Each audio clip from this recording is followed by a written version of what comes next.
I feel like there has been increasingly a violent response to speech that is nonviolent. And I think deep down that comes from this belief that speech can be violent and can hurt the way things physically hurt, which has led even more people to wanting to ban hate speech.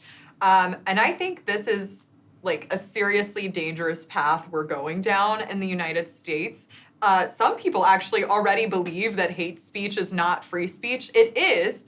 Yeah. And one concern that I have is who defines what is hate speech? Because I believe that in the UK, there already are hate speech laws that have gone into effect, and people have already been unfairly targeted. Could you tell us a little bit about that? Yeah, so there's been multiple cases. There's such thing as a non-crime hate incident, where there's two notable examples that I can think of off the top of my head. There's one where an elderly woman, which I covered in the documentary, she got in trouble by the police for putting up stickers saying that, protect women's only spaces, and that kind of rhetoric, like very simple stuff, very like easy stuff I think everyone can agree with. But she got in trouble for that because it's apparently hateful against trans people for some reason. I don't believe it is.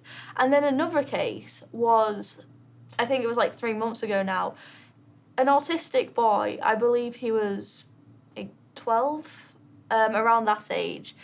He brought a Quran into school as a dare, and it got slightly scuffed. It wasn't like kicked around or anything. It was just like slightly damaged.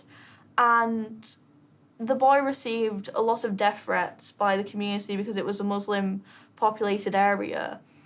And instead of the police protecting this child with autism, they instead got the police, I think it was noted, that was noted as a non-crime hate incident as well, and this was like a massive issue in the UK.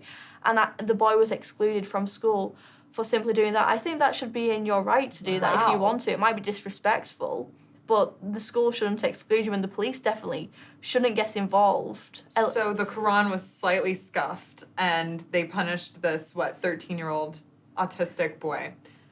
Wow. Okay. Yeah, it's crazy, especially with the first story. Something like a sticker that says protect women's only spaces would have been considered left-wing maybe 20 years ago, right? And now the goalpost has moved so far that it is considered hateful.